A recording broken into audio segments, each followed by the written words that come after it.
I would say the biggest challenge with farming is the consistency. And I think I Yeah. see it a lot where I see agents put out marketing materials via farming once or twice in the spring, and then they never do it again. And Yeah. then, honestly, I say to agents, you might as well just throw the money out because you're not going to get anywhere with that. And I think that's the challenge for a lot of people with farming is that we call it that for a reason, is that it is that concept of planting the seeds, watering the seeds, providing fertilizer for the seeds, making sure it has Yes. sunlight. And it only is after some time that you actually start to see the benefits from those seeds that you planted. Where I find, unfortunately, in our industry, everyone's looking for that kind of magic pill solution of what's that instant sale, that I do this action and I get a sale right away. And that's not farming. Building a successful real estate career requires you to adapt, pivot, and constantly master new skills. We're Katie and Daniel Steinfeld. We've built our own innovative brokerage, and in this podcast, we've assembled actionable tips and strategies that you can implement to take your business to its maximum potential. It's time to level up. Level up.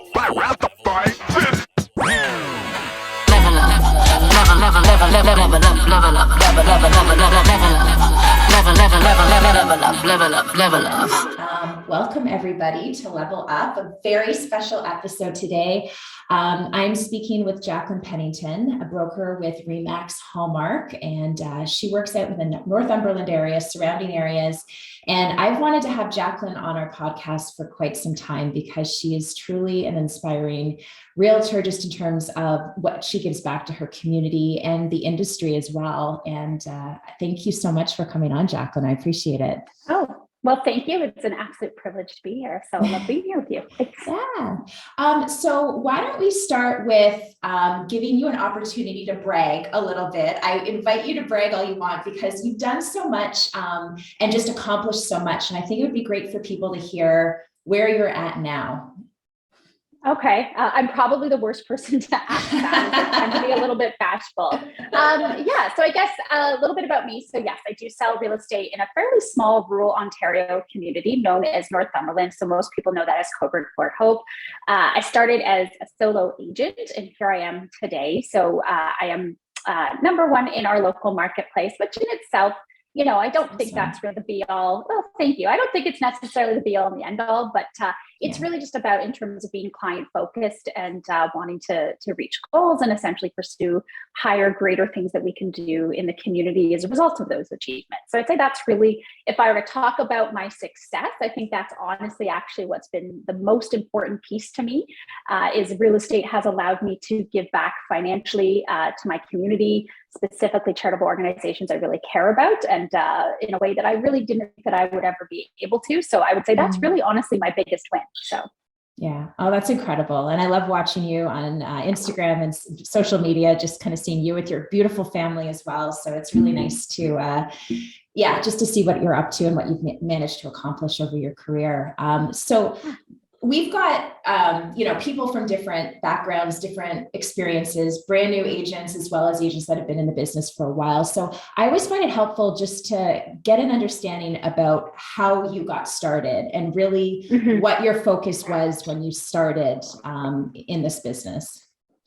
Yeah. So I started when I was quite young. So I was 23, which is pretty young still for this industry, although we're seeing a lot more younger people come in. And I started as a completely solo agent. So I went to my local RE/MAX at the time, signed up there and literally showed up and kind of just tried to figure it out. I think like most of us do as time went along. So I didn't start with the team, to be honest. Back then, teams weren't really the type of, common thing that we see now. I didn't know anybody in the real estate industry either. I didn't have any friends or family members. So I quite literally started full time, jumped in both feet, full force in, and actually left behind a job. I worked with the government previously to do that. So started in 2008, so the beginning of a recession, and never looked back since. So when you were getting into it, how did you where did you decide to focus your time when you first started? Yeah, always a good question. So I think on obviously trying to find business, I think that's where most of us probably spend our time. Yeah. And I believe that's probably one of the biggest challenges of our industry is that there really isn't a book on that in terms of it's not really covered in any education is how do you actually attract clients and get people to want to work with you? Yeah. For me as well, I wasn't very well situated in the community in the sense I didn't have a sphere of influence. I didn't grow up in Coburg where I now live and I trade real estate. So for me, a lot of it was kind of some of the old school tactics. So oddly enough, I actually had a book, if you can believe it, called Real Estate for Dummies. It was literally that book. And I swear to you, that book was one of the best books I bought. And I read tons of books in the beginning of how to get business in terms of $1 million agent, things like that. But it became my Bible. And I literally have the book still where I've got it highlighted and sticky notes. And I just went through that book and did the things that it told me to do because I didn't know what I was doing. So down to in terms of calling FSBOs, we were allowed to call for sale by owners at that time. In terms of open houses, door knocking. And a lot of what I did for business was actually try to do open houses for more experienced agents in my office to essentially try to build a relationship with them in order to get leads. So very much kind of, I'd say the old tried and tested measures in terms of what I used to attract clients in the beginning. Yeah. It's interesting because I think it always comes down to back to the basics of, the types of activities that we do. Obviously it's changed a little bit with social media and all that, but at the end of the day, it's just really how to find the people and connect with them and have real conversations. And for myself as well, open houses was the way I got most of my business. And then it just kind of developed from there. So that's really great. Now, in terms of the area you focused on, did you solely focus on the Coburg area at first, or did you set out to kind of be a little bit more wider and then narrow it down afterwards? Yeah, so I trade in an area called Northumberland County, which consists of Coburg, Port Hope, and Brighton. Okay. I only still to this day trade within those boundaries. So I would say that I'm a little bit unique in the sense that I sell within about a 30-minute radius of my house because I'm kind of centered right in the middle of the county. That's where I started selling, and I've actually never stopped selling that area. So even if it's a listing, 40 minutes, if it's outside Northumberland County, I will not take it. I will not deal with it. So I'm a very hyper localized agent. That's really good. And I find a lot of people get caught in that trap, especially these days of like going everywhere, wherever a client takes you. Did you find it hard to put that boundary in place for yourself, especially when you were getting started? Not necessarily in terms of, to be honest, I'm sure probably honestly when I started, I might have done that a little bit more, but even again, that was 15 years ago. And at the time it was not normal to sell outside your area. Sure. Yeah. So again, if we didn't even have access to the comparable sales in those other markets. So for me, it really wasn't. And the way, and my philosophy has always been is that, how I can kind of create my day in terms of I'm always going to be 30 minutes away from the next appointment. So it's very easy for me to structure my day in time blocks. The second that I go to a listing or a showing that is 45 minutes away, it actually completely messes up my entire schedule. So I always looked at that, and I still do. My philosophy is that a sign in a yard in another community doesn't do anything to build my business that it would in a sign in the yard in my community. So it's honestly not really been much of an issue for me. Yeah. Okay. That's good. Now, in terms of marketing activities, like you did open houses, you to meet people and all that, but to establish yourself as the local expert, what were some of the activities, or what are the activities that you continue to do to this day? And did you have you taken the ones that you did before and kind of ramp them up to a larger scale at this point, or how is it that you built that up? Yeah. So pretty early on, actually, within my first year, I actually had developed a logo for myself. It's pretty crummy when I look back on it now. But again, at that time, it still wasn't normal for an agent to have their own brand or logo. So when I did that, nobody else in my marketplace had their own logo. It was very much you were the brand in whichever office or company you sold for, that was the brand. So I really did try to focus on creating an individual brand for myself. And then in terms of kind of keywords and areas that I focused on with that brand were really around being a real estate advisor and an advocate. My background was in children's advocacy work. So I really tried to leverage that to have a bit of a different approach than the typical sales approach to real estate. So that was really truthfully from a marketing perspective where I started. I've done a lot in terms of when it comes to social media, farming, which I know we'll probably get into. Yeah. I started on Facebook, I want to say probably 2009 or so. And again, at that time, Facebook was barely out of the gate. And I certainly got teased a bit from some of the more veteran agents about that was a ridiculous place to spend your time in terms of on Facebook. Nobody's going to buy a house off you because they see you on Facebook. That was actually something that I was regularly told. So kind of we all laugh at that now because I think we know that's certainly not the case. Right. Exactly. No, it's funny when you talk about like all of the things that thinking back, like I started about, I guess, 13 years ago, and looking back at my old listings even, and just, I'm so embarrassed with like the pictures and like just the presentation. I was like, oh my gosh, it's amazing how far we've come just in terms of marketing and all that kind of stuff. So it's an interesting progression. So getting into farming a little bit, I think, honestly, I feel like that's such a great area for people to start as well as progress and grow within their career. Like it's something that you don't really need to ever leave. It's just, you can kind of ramp up as you get bigger and, have more opportunity to marketing dollars and putting money into that kind of stuff. So from a farming perspective, what sort of advertising did you do? Was it like postcards? Like what were the ways that you kind of got out there and got the word out about your name? Mm-hmm. So I started with postcards, and that is still predominantly what I do. So I don't really do much in terms of flyers. The only thing that kind of comes out that's like that is I do regular newsletters on the market, but it's always actually been pretty much postcards. So I started with doing your basic just sold postcards. I don't do those as much anymore. I've kind of pivoted to doing something a little bit more unique just because I've been at it for a while. But yeah, farming has unquestionably been the biggest way in which I've grown my business and established myself in a specific marketplace. Mm-hmm. And what, like, I know consistency is key. Definitely.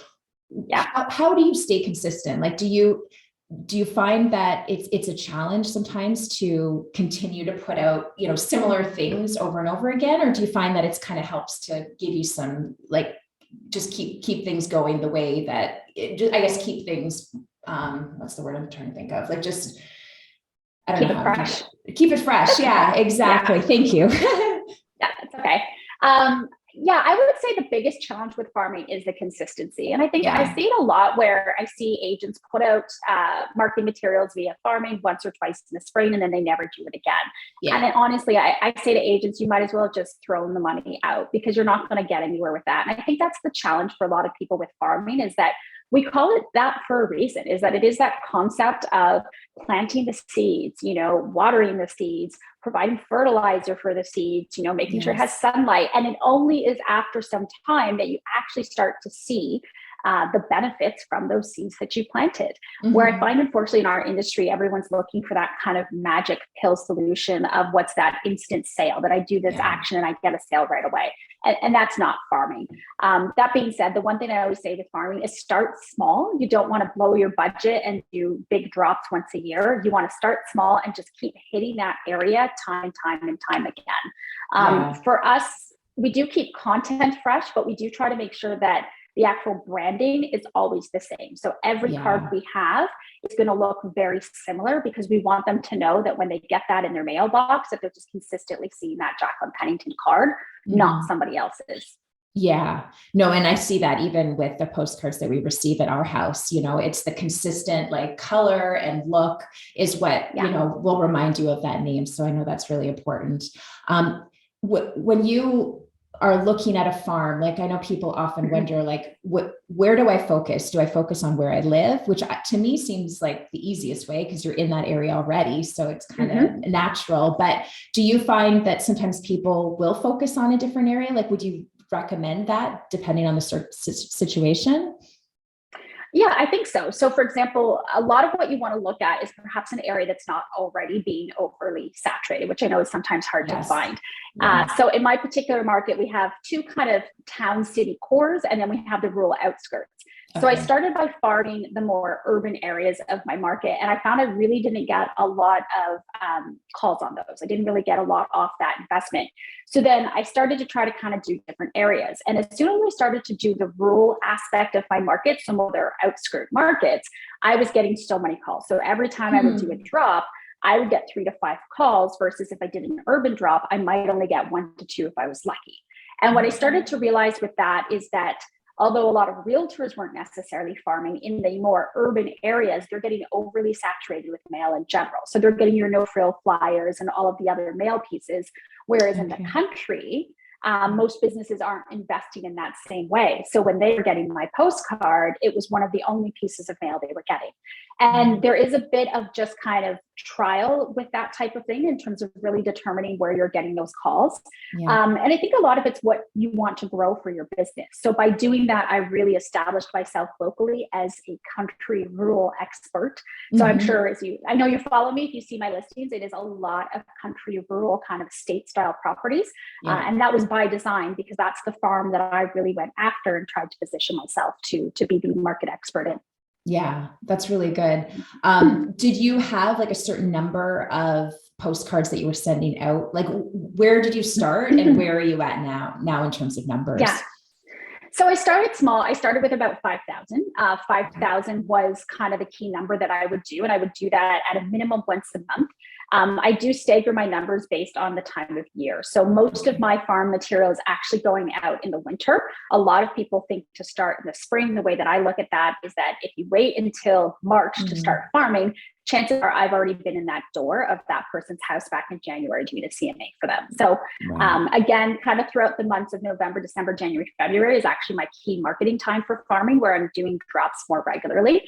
So as I said, I started with about 5,000. Now I actually do farm to pretty much my whole market, which is about 30,000 homes. Wow. And are you sending out postcards monthly to all of those households? Pretty much, but again, I don't do necessarily the same. So I have some material where I will do the same postcard to everyone.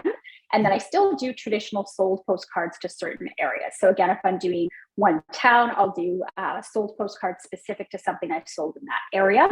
And then I have as well as material that I send out to everywhere. So those are things like market updates or specialized kind of marketing that I'm looking at. Okay. Wow, that's incredible. It's amazing. Like just looking back to where you started and now where you're at in terms of 30,000 households that you're marketing to is amazing. When you first started with the postcards, how long did it take for you to start seeing the results and people like more the consistent calls to you? Yep. About a year. I would say a year before I started getting the calls. And again, I started it when I was pretty young.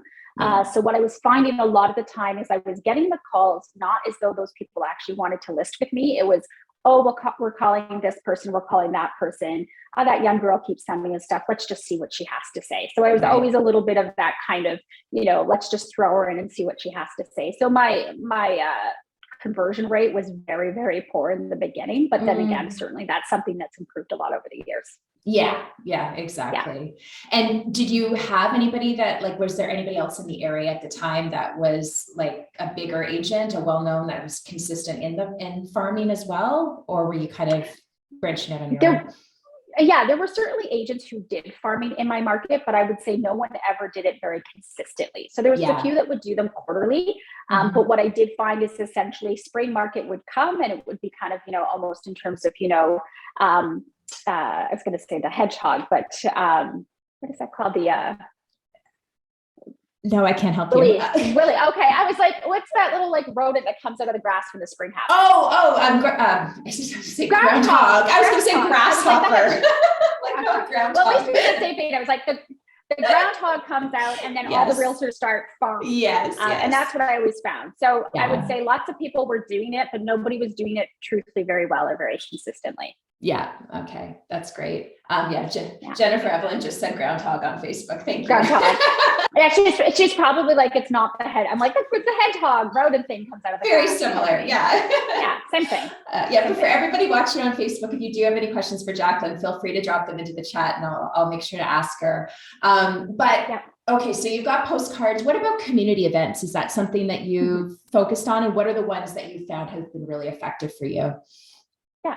So I do a lot in terms of sponsorship of community events. I actually still to this day have never hosted my own personal community event, if you can believe it. That's yeah. And I guess the way that I always looked at it is that it's better for me, and this is just my personal decision around it. I would rather financially support a charitable organization that can benefit from that event than have an event that's specifically, there to benefit myself and my business, if that makes sense. Totally. So what we've done is we've really focused on supporting community events that are important to us and important to our community, but really important to our clients as well. So for example, I sponsor things like handbags for hospice. We've got a big Pride event coming up this weekend as well. And so what I've always focused on doing is essentially both financially supporting the event, but then as part of that sponsorship, I always get tickets for my clients. I always attend the events as well. So again, I find that that's just a nice fusion for me, that way I can ensure that the money's going to a charity or organization that really needs it. And then at the same side, usually there are concerts or theaters or something in terms of kind of performance aspect or an event that clients can attend and enjoy that experience as well. I love that. I've actually never really thought about it in that way before, because we're constantly always trying to recreate the wheel as realtors, right? And like try to just create our own thing to give us the highlight and the spotlight. But I love that you do that. And I feel like that people, because they already know you, recognize that you're that's genuine you, and giving back to your community and just really making sure the money goes to the right place in the first place is really important. So I really, really like that. Yeah.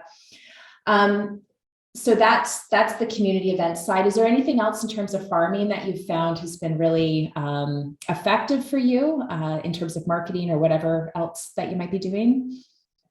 Yeah, I think honestly, a lot of it's just about consistency as well as cohesiveness with a brand. So in terms of a lot of us do social media or do farming or do various things like that.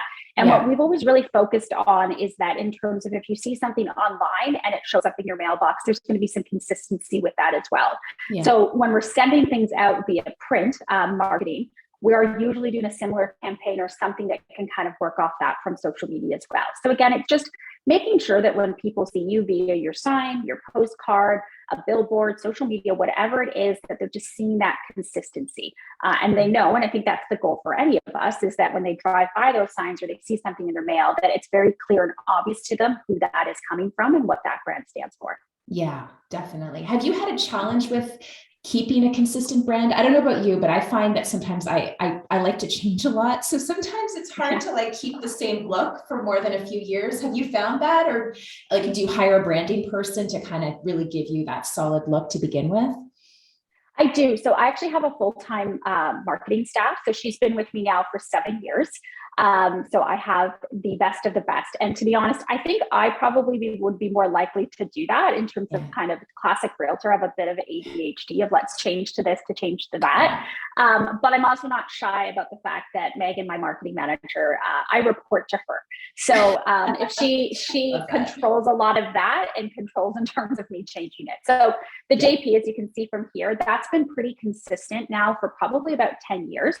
So biggest change we made is we went from black to a navy, because again, the navy is more consistent with the Remax brand that we work with, and we wanted to have some consistency there as well. But again, that little JP, I've had that probably for about 10 years. So yes, I think sometimes I probably, like any realtor, get drawn to, oh, maybe we should change this or move a little bit this way. And this year we actually did update the lettering a little bit on it. It's very actually easy. I'm pointing right behind me. But again, it's very, very consistent. So if you look back at 10 years ago, there's not a lot that has changed. And yes, my marketing manager even actually designed what's behind me right now. So that's how on top of things that she is in terms of consistency. Yes. And she picked the paint color, which is the exact color of my blue in my branding. Oh my gosh, she's amazing. That's incredible. Well, it's such a classic logo, right? And I think that's really probably maybe something for people to recognize, is that if you're going to be choosing a logo or a font or something, like the more classic, probably the better, because it probably stands the test of time a little bit better that way. Mm-hmm. Yeah. And I think that's the thing for us in real estate is I know, and I think we all see that people change quite a bit. And, I think we're all kind of drawn to that. But when you look at the big names in terms of McDonald's or any large Nike brand like that, they make slight adjustments to their logos, but they never do a 360. And there's a reason for that. Yeah, definitely. Oh, I love that. So switching from geographic farming, which you've done an incredible job building and sustaining and staying consistent with, which I think all of us really want to strive towards, your team, like you've built a team. When did you hire, or who did you hire first, I guess is the first question. Yeah. So my first hire was actually the marketing staff. So I hired her originally on a part-time basis. So she worked with me. I think we started her at 10 hours a week, which changed very quickly to run social media. So at the time I didn't have an assistant. I didn't have anyone else. That was my very first hire. Yeah. Within a very short period of time, we found that we just had a natural groove and I brought her on full time. So she did marketing as well as client care and admin work. She now specifically only does marketing. And I hired a second staff, so my second full-time staff last spring, who oversees everything in terms of essentially client care office manager role. I now have a buyer's agent, and then recently, actually, my husband started to work with me as well. Okay, that's awesome. And is he an agent as well with you, or doing other things? No, so he handles everything from a financial perspective. So he does perfect. He's completely financial management side of things. Yeah. And then we call him our gopher. So he does all of our running around. So in terms of, he does sign installs, things like dropping off client gifts, brochures, you name it. He's kind of a bit of the fill-in work for in terms of kind of everything and anything you can imagine. He will show up to a client's house and walk their dog for them during the showing. So he really is kind of a bit of a jack of all trades on the team. Yeah. Oh, that's great. Yeah.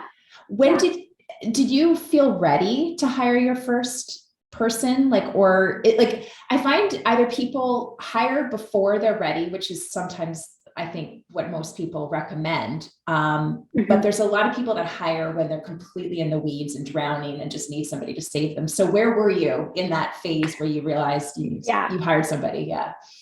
Definitely drowning. So I would have been at that point, I probably would have been doing about 60 ends a year on my own before I actually made a hire. Okay. And even with that, the kind of funny story of how it came about was that she actually sent me a message that I had some sort of typo or issue on my social media. And it was like 11 o'clock at night and I'm sitting there doing like Facebook updates. And I joked, I said, yeah, this is why I really need to hire someone. And she said, oh, actually, I'm thinking of getting into doing kind of social media management. So and then last year we hired Lori, our full-time staff, when we were doing at that point 130 transactions, and it was just myself and one staff. So I would say we are definitely not what I would advise doing. I would say you want to be a little bit more on the ball in terms of hiring people, but I also believe as well, for us, it's really important to be that right person. And we have had a very natural way in which team members have joined us in a way in which that they were the very right people for those roles at that time. Right. And did they have any real estate experience, or were they more just specifically social media, marketing, that kind of stuff? No, so actually none of them have had real estate experience thus far. And that is actually by design. I look at it very much based on a skill set that somebody has, as well as in terms of kind of the attitude and in terms of a bit around the character and personality. So we do disc assessments with everyone that joins us. I always look at it as in terms of real estate can be taught, the back end can be taught, but I can't teach somebody how to show up to work every day and have a positive attitude. So we really hire based on that. I love that. Yeah, no, I think that's really important.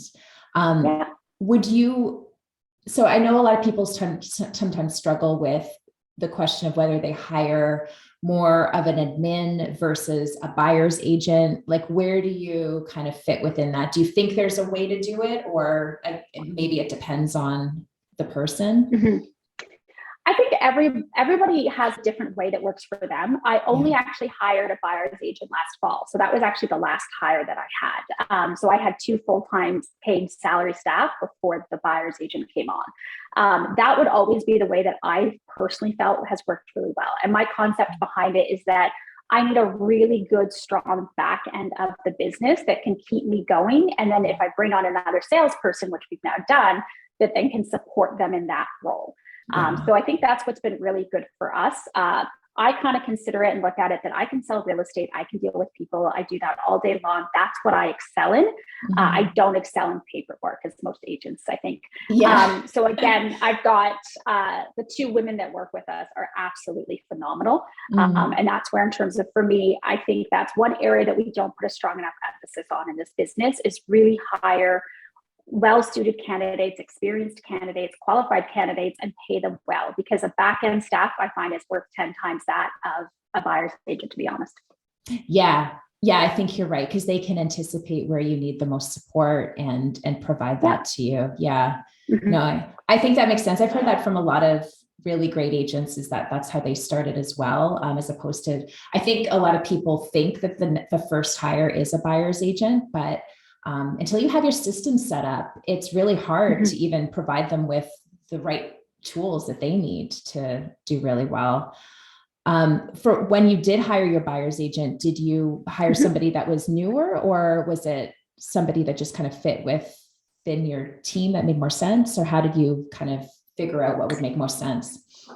Yeah, so I've actually hired both newer agents, which is interesting because I hear from a lot of people that's what you shouldn't do. Yeah, I've heard that too, but we do the same. So, so I hire newer, and again, it's for us really about culture. So in terms of the culture of our staff is really important to us and our team. We all work very intimately together. So it's really important to us that we have someone that has that same positive outlook. So whether or not they've been in the business a couple years or they're brand new, again, I still have that philosophy is we can teach them anything they need to know, as long as they show up and they're ready and willing to do the work with a positive attitude. Yeah, that's great. So looking back on your career, is there anything that you would change at all from how you've started and worked things through? I would say the one thing that I probably really should have done sooner was my hires, in terms of that. I really, on both of the main ones, it was at a point where I was really struggling. I was really burnt out before I finally said, okay, enough is enough. I need to bring that staff on. So that would be the one thing I would say, looking back, definitely something that you should be looking at doing sooner rather than later, like I did. Yeah.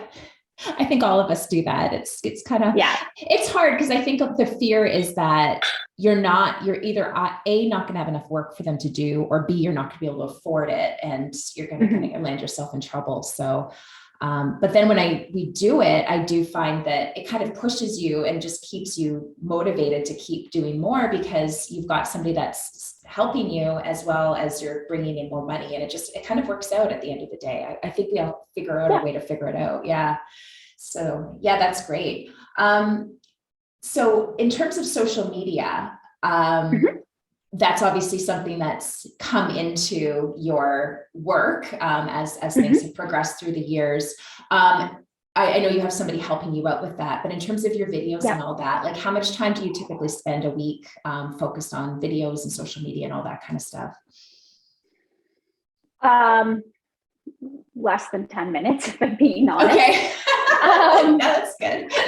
not a lot. So in terms of, again, that's by design. So it's just not something I have the ability to do a lot of. And I have someone who really understands me well and understands what we look at. So it should be more time, I would think, but at the same point in time, for me, it just is something that luckily I have very good, capable people who are doing that. So I don't have to be too focused on it. Yeah.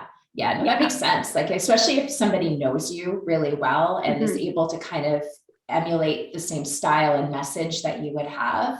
That's what I've found that's been really helpful, because it's not like, it doesn't come across as fake. It's actually genuinely, coming from the same sort of a message and purpose, I guess. Yeah. No, and that I guess would say is my dirty little secret. Most people have no idea it's not actually me that's posting everything all the time. Right.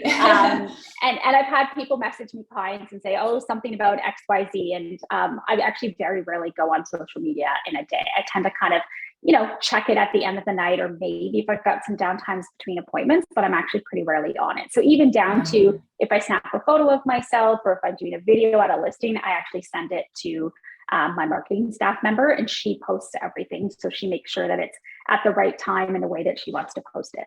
Yeah, That's good. And it probably Yeah. saves you a heck of a lot of time, not drowning in, the social media like route that we always go into and start scrolling through everything. That's kind of, a time waster. Yeah, that's the main way for me, is that if I go on to post something, the next thing I know, I'm looking at this, that, or the other. And, I think we've all been on there, that I'm on there for hours. Yeah, exactly. No, I'm the same way. Do you do market reports, like video market updates? Yep. So that's probably what I spend my 10 minutes on. So every Monday I do a Monday market update. And it's less than 60 seconds, and it's the same overview every single week consistently. I've done that for about a year now. So Monday morning I wake up and that's the first thing that I do. Okay, awesome. Yeah. And then I probably a little bit more than 10 minutes. I do specialization videos too, in terms of kind of, I've explained what's going on in the real estate market with my kids' toys, different things like that when interest rates go up. So I would, on a pretty regular basis, I'm still posting other videos. But again, I just shoot it, usually sitting here, and then send it to Megan to post and edit. Right. Mm-hmm. Makes sense. So are you finding that still at this point in your career, are you where does it stand with like repeat referral business versus new business coming in? And where do you find most of that new business is coming from? Yeah, so I would say at this point, it's a little bit harder. So we do track everything. So in terms of, I get still a very large percentage from farming. So I'm probably about 25 to 30% just from farming, but I would say that's where the lines are a little bit more blurred now. Because I have a lot of people who will say, oh, I got your postcard, but I see you on social media, I see you here. So it's pretty mixed in that way. Yeah. I would say I'm probably about, somewhere between 60-ish% repeat referral and probably 40% kind of new business coming in, somewhere around that lines. Yeah. Okay. That's awesome. Yeah. And so you're number one in your area. Is that correct? Is that right? Yeah. That's awesome. Yes. Yeah. So what do you have like planned? Like what do you foresee in the next, let's say 5 to 10 years? Where do you want to take this team and your business? Yeah, that's a really good question. I would say in terms of, especially over the next few years, I think that we're going to be in for a bit of a more challenging market. And our team is really based on customer service and giving good service to our clients and ensuring they're supported throughout. So to be really honest, we're less about necessarily wanting to do more transactions or anything to that extent. That's always great if we can. But at the same point in time, I think we're really just hyper-focused right now on ensuring our clients are supported. My philosophy is that if you do a good job for people, if people trust you, and you serve them well, the business will just come naturally. Obviously, we do a lot of other things to continue to put our name out there, but we're a little bit more focused on that than I would say the actual growth from how many more ends are we going to do next year? We do have a couple things in the works that we're not announcing as of yet, but we do have some pretty exciting things coming down the pipeline for business as well. That's awesome. That's exciting. Yeah. No, I think you're right. And you're definitely right in terms of where our industry is going in general. I think, if you're just focused on the transaction and just the more, the better, those are the real estate agents that are really going to struggle over the next few years. It's really about the people that are able to connect and provide that level of service and support to their clients, because it's such an emotional process, and it's not just the transaction. Like anybody can do the transaction. It's really about being there for your clients and making sure that every step of the way, whether they've already sold and they're running into, they need help from you later on, like it's just about being there. And I think that's where our value really is. So that's really great. Do you find that your market is like, it is slowing? Like what are you seeing right now in Northumberland? Yeah, so we're down about 22% from where we were year to date last year from an overall volume perspective. So sales are certainly down. And we're up 7% for the average sale price from year to date last year. So I just actually did my analysis on the first few months of the year. But again, that is certainly down. Previous to that, we were hovering around 30% appreciation. So I think for our market being kind of an outer skirt market of Toronto, we've probably already seen as much of the change as we're going to see. I don't think we're going to continue to see us go down from here. I think we've kind of had that correction period.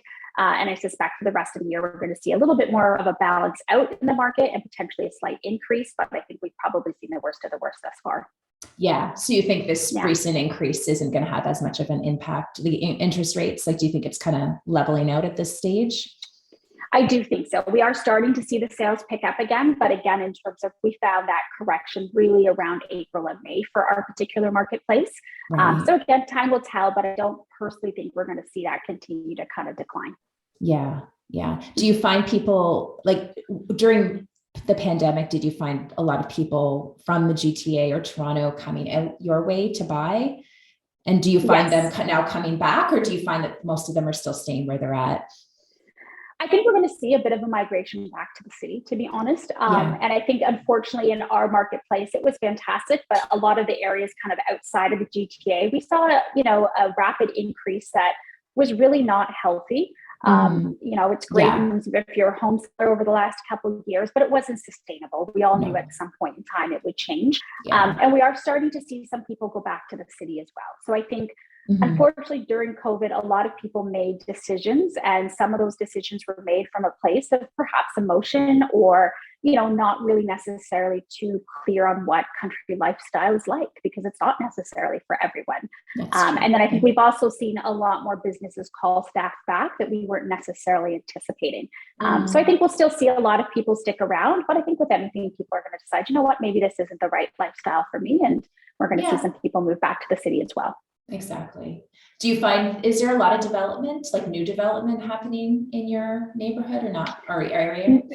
No. And that's actually one of the biggest issues we have in our market, and why our numbers are where they are, is that we really lack a new construction development. So in terms of when it comes to our local communities, we have very few residential developments even being done right now, and anything that's out there is pretty sold off. So unfortunately, not having that new construction to offset resale is part of what's really pushed the resale pricing up the last few years.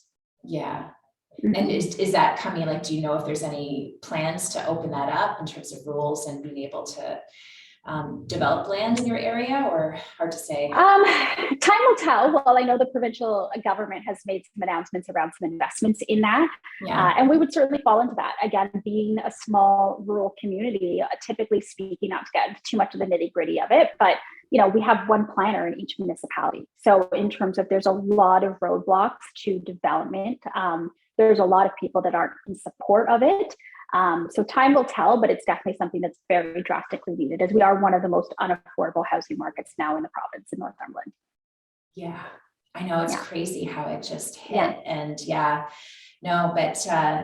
it'll be interesting to see where things go from here. But I agree with you. I think we've kind of hit the bottom, and now I don't know if I know we never know, we never have a crystal ball, but I think my hope is that I'm definitely seeing like things pricing level out in our area as well. So I think it's just about getting sellers to that point where they've got to accept that March or April or whatever the height of your market was is just not going to be feasible at this stage, which I think, do you find that's a challenge at this point for you as well?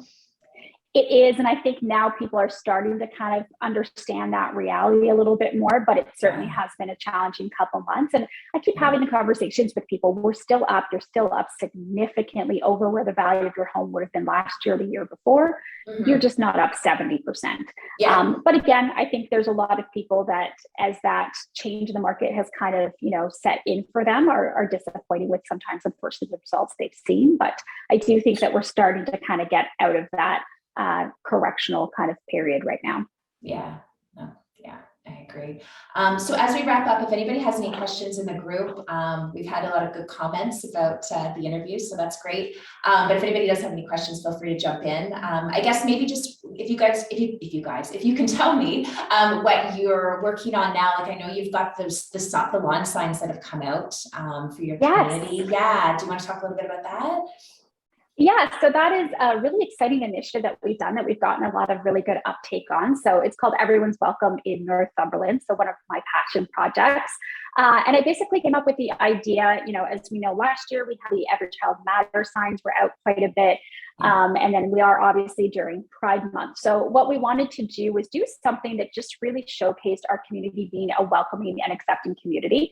Like a lot of other communities, we actually do have an initiative around Ukraine refugees coming to our local community. There's a huge support for that. I know that we've recently welcomed 25 families. So it's really kind of twofold, is that it's focused on putting that out there to say, essentially, we are a welcoming community, so people can get those yard signs for us for free. And then we also have a fundraising component with it as well that's being broken down to go to 3 different local organizations, one that supports Ukraine refugees, one that supports our local Alderville First Nations community, and one that supports obviously an event that's near to my heart, which is Pride for Kids. Right. Oh, that's so amazing. It just gives me chills. Yeah. Like, that's just like, it's like the perfect combination. I love it. Yeah. And it's been very popular. We actually are probably going to be running out of signs here shortly, so we're going to have to order some more. But, I think a lot of us out there have just kind of what was behind the campaign is that we know there's been a lot of hurt over recent years, and there's a lot more work to be done when it comes to inclusion of everyone.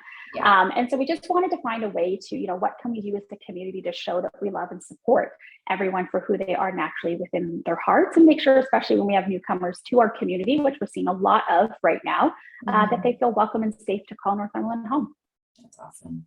Well, if you haven't seen Jacqueline's signs, it's on her Instagram. Check it out. They're amazing. And I've seen just like your stories being shared and the uptick on the amount of people that are wanting the signs. It's just incredible. So great job on that. Thank you. Yeah, we're very happy. And we had a $3,000 fundraising goal, and I think we hit it within the first couple of days. So now we're reevaluating to see what we're going to do for the next goal on that one, because it does run throughout the entire month of June. Okay. So where are you at now on that? I think I have to go check. I know we're over 3. To be honest, I haven't checked it the last week. So I've been pretty busy myself, but I know that we hit that pretty quickly. Yeah. And it's only June 10th. So that's incredible. Well, great job. Yeah. So where can people find you? Where's the best place for people to connect with you, see what you're up to? Yeah, so you can find me on Facebook, obviously Jacqueline Pennington, or Pennington Remax is my Instagram account. I would say that's probably the best way to follow me and follow a lot of our crazy adventures in Northumberland real estate. I love it. Thank you so much, Jacqueline. I really appreciate your time today. And this will be our podcast for Monday. So if you didn't get a chance to check out the whole interview, it'll be on the Facebook group, but you can definitely check it out as well on the podcast. So have a great weekend, everybody. Thanks so much, Jacqueline. Thank you so much. Have a great weekend.